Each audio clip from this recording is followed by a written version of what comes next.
To my channel accounts with आस्था।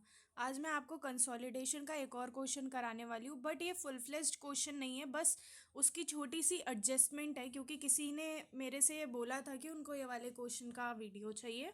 और वैसे भी कंसोलिडेशन में सबसे बड़ी प्रॉब्लम हमारी यही होती है कि हम वर्किंग नोट कैसे बनाएं। अगर आपके वर्किंग नोट सही बन गए ना तो फिर आपका बैलेंस शीट बनाना तो बहुत ही ईजी हो जाता है।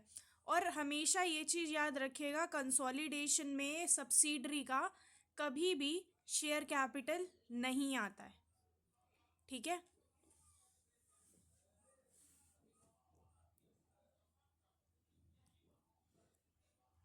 चलिए तो स्टार्ट करते हैं। XYZ limited purchased 80% share of ABC limited on 1 January 2020 for 1,40,000. The issued capital of ABC Limited on 1st January 2020 was 1 lakh and the balance in the profit and loss account was 60,000. चलिए फिर हम एक बार timeline बना लेते हैं। 1 जनवरी 2020, ठीक है। हमने कितना परसेंट होल्ड किया है? 80%। हमारा शेयर कैपिटल कैसा कितना है? 1 लाख। और हमारा P&L इस डेट पे कितना है? 60,000। During the year ended 31st March 2020, ABC Limited earned a profit of 20,000। तो इसके और इसके बीच में इन्होंने कितना कमाया है? 20,000 प्रॉफिट, ठीक है। ये हमारा है 31 दिसंबर 2020। फिर उसके बाद at the year end declared and paid a dividend of 15,000। तो हमने इस डेट पे क्या किया है?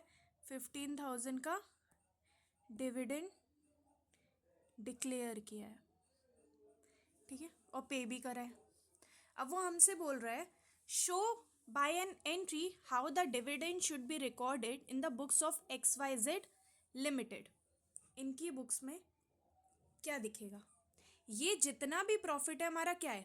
पोस्ट है, क्योंकि हमने तो फर्स्ट जनवरी को किया है, तो ये हमारा पोस्ट है।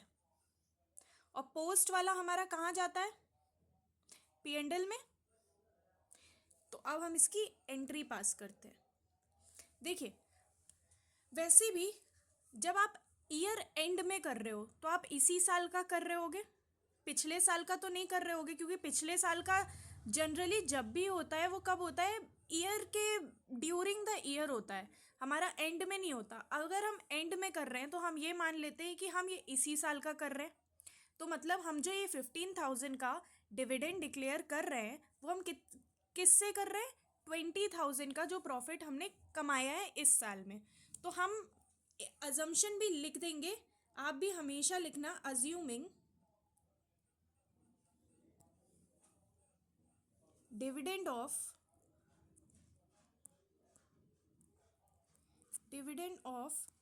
15,000 relates to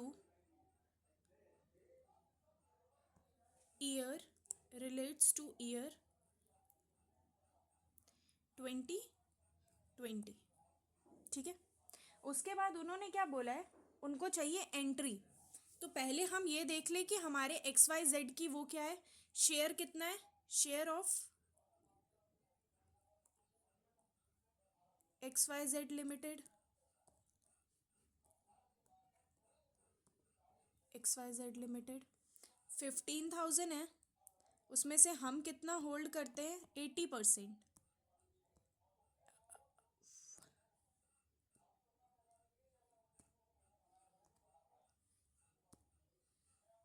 80%, तो ये कितना आ जाएगा? 12,000, ठीक है। अब आप इसकी ना दो एंट्री पास कर सकते हैं। एक तो bank account debit to dividend, dividend कितना 12,000, 12,000। और इसी का दूसरा पार्ट क्या हो जाएगा हमारा, dividend account debit to P and L, तो हमने ये पी एंड एल में चार्ज कर दिया। अब डिविडेंड एक जगह हमारा क्या हो रहा है, क्रेडिट हो रहा है, एक जगह हमारा डेबिट हो रहा है, तो हमारा डेबिट में क्या बचा, बैंक, बैंक अकाउंट डेबिट, और यहाँ क्या बचा क्रेडिट में, पी एंड एल। तो हम या ऐसे भी डाल सकते हैं 12,000 की। ठीक है, मेरे हिसाब से हमारा पहला पार्ट तो कंप्लीट हो गया है। अब हम देखते हैं दूसरे पार्ट में उन्होंने हमसे क्या मांगा है।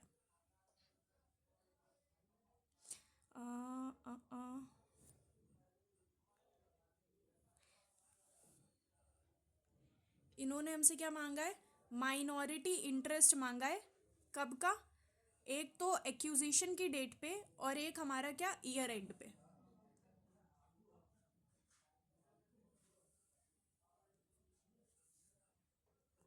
तो हम निकालते हैं अपना minority interest, interest date of acquisition मतलब फर्स्ट 2020 में हमारा शेयर कैपिटल कितना था, अभी हमने ऊपर देखा था 1 लाख था, और हमारा अगर हमारी होल्डिंग 80% है तो माइनॉरिटी वालों की कितनी बची, 20%, तो क्या हो जाएगा 20,000। और हमारा प्री प्रॉफिट क्या था, एक्यूजिशन की डेट पे तो हमारा एक ही प्रॉफिट था, वो क्या था 60,000, तो हमारा प्री प्रॉफिट कितना था 60,000, और उसमें भी इनका कितना हिस्सा होगा 20%, तो कितना हो जाएगा 12,000, तो ये आ गया 32,000।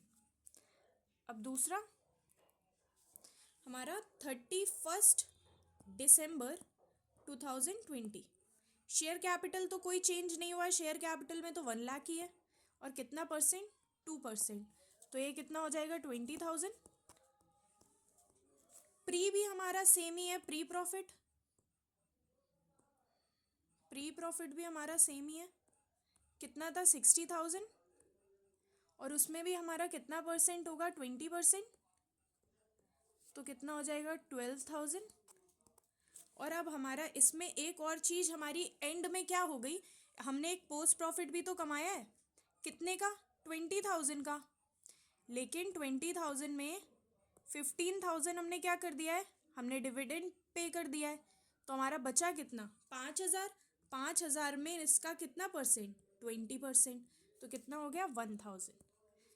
तो हमारा ईयर एंड में मतलब 31 दिसंबर 2020 में कितना है हमारा माइनॉरिटी इंटरेस्ट 33,000।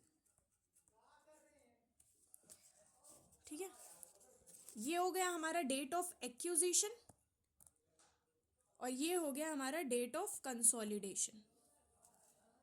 ठीक है, अब उसने आगे हमसे क्या मांगा है, गुडविल या फिर capital reserve at the date of acquisition, मतलब स्टार्टिंग का ही मांगा है। वैसे भी स्टार्टिंग में हम क्या निकालते हैं, सीओसी मतलब कॉस्ट ऑफ कंट्रोल, तो हमारा क्या हो जाएगा कॉस्ट ऑफ कंट्रोल। हमारा कॉस्ट ऑफ इन्वेस्टमेंट कितनी थी, मेरे को तो याद है 1,40,000 थी,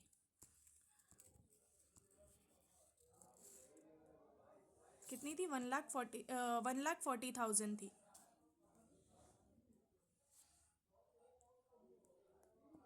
अब हम इससे क्या करेंगे, 80% अपना माइनस कर देंगे, क्या net asset, 80% of net asset. Net asset में क्या आएगा, share capital, share capital starting में हमारी कितनी थी 1 लाख, और कितना हिस्सा 80%, तो कितनी हो गई 80,000। और हमारा प्री प्रॉफिट का कितना था,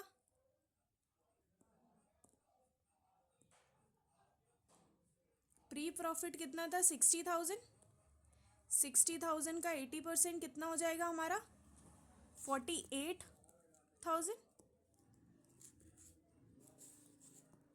तो हमारा क्या आ रहा है, पॉजिटिव में आ रहा है क्या, 12,000।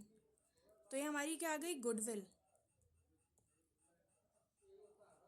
इसका मतलब क्या है, हमने दिया कितना है, 1,40,000, लेकिन हमें देना कितना चाहिए था, 1,28,000, लेकिन हमने दिया कितना है, 1,40,000। 12,000 हमने एक्स्ट्रा दिया है, तो वो किसका दिया होगा, हमारा गुडविल का दिया होगा, जिस भी कम वो जो हमारी सब्सिडरी है उसकी गुडविल का वैल्यू दिया होगा, है ना। और ऐसे ही जब कैपिटल रिजर्व आता है तो फिर वो हम उसमें गुडविल नहीं, हम कम पैसा देते हैं, ठीक है। तो कैपिटल रिजर्व आता है, जब ज़्यादा देते हैं तो वो किसका पैसा देते हैं, हम गुडविल का देते हैं, ठीक है। अब देखिए, अगर बहुत से लोगों का ये भी होगा कि यहाँ पे हम पोस्ट प्रॉफिट ऐड कर देते हैं, क्योंकि कभी कभी ऐसा होता है हमें प्री दिया नहीं है, हमें सिर्फ पोस्ट दिया है, या सिर्फ पोस्ट दिया वो, क्योंकि मेरे वाले अटेम्प्ट में ऐसा ही कुछ हुआ था और मैंने यहाँ पे नहीं किया था, मेरा तो बैलेंस शीट भी मैच हुई थी, मैं फ्लेक्स कर सकती हूँ। तो मेरे लिए तो ऐसा नहीं हुआ था, बट हाँ बहुत से लोग ना यहाँ पे पोस्ट भी माइनस कर देते हैं। नहीं, पोस्ट नहीं, हमें सिर्फ प्री प्रॉफिट यहाँ से माइनस करना होता है। पोस्ट प्रॉफिट हमारा कहाँ पे जाता है, हमारा कंसोलिडेटेड P&L में जाता है, ठीक है।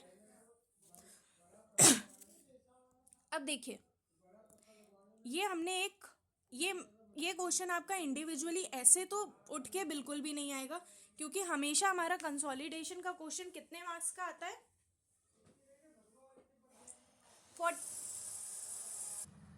क्योंकि हमारा कंसोलिडेशन का क्वेश्चन ऑलरेडी 14 मार्क्स का आता ही आता है। तो या तो ये हो सकता है कि MCQ में और आ जाए, हमारे जितने भी मार्क्स का आ सकता है 2 शायद 6 मार्क्स का आ जाए, तो हमारा उस टाइम हो सकता है कि कंसोलिडेशन का उस वाले अटेम्प्ट में वो हो जाए, क्या बोलते हैं, हमारा वेटेज 22-23 ऐसा कुछ चला जाए, ठीक है। लेकिन ये ऐसे अकेले तो नहीं आएगा, हो सकता है या तो आपका ये एडजस्टमेंट बन के ही आ जाए, जैसे हमारा नॉर्मल क्वेश्चन होता है, इसमें आपसे वो बैलेंस शीट बनाने को और बोल दे। अब अगर वो आपको बैलेंस शीट बनाने को बोलता है, तो ये जो पोस्ट वाला प्रॉफिट है हमारा किस में चला जाएगा, कंसोलिडेटेड P&L में।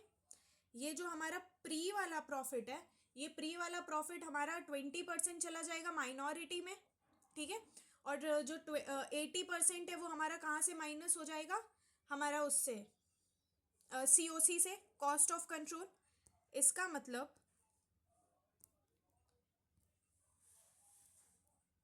माइनॉरिटी इंटरेस्ट हमारा कितना चला जाएगा, अगर आपको डेट ऑफ एक्विजिशन पे बोले तो इतना जाएगा, अगर डेट ऑफ कंसोलिडेशन पे मतलब एंड पे बोले तो इतना जाए, और जनरली वो एंड का ही बोलते हैं। और कॉस्ट ऑफ कंट्रोल में ये जो गुडविल है हमारा कहाँ चला जाएगा, असेट में, इंटेंजिबल साइड चला जाएगा। तो आपका मस्त हो जाएगा। अगर आपको ऐसी कोई वो आए, क्या बोलते हैं, एडजस्टमेंट आए, तो आप कर लोगे आराम से। और अगर आपको किसी एक क्वेश्चन में कोई भी डाउट है, आप वो क्वेश्चन मेरे को बता दो, क्योंकि मुझे समझ में नहीं आ रहा है और मैं थोड़े से क्वेश्चन भूल भी गई हूँ, कि मुझे याद नहीं आ रहे हैं कि कौन से बहुत ज़्यादा इम्पोर्टेंट थे।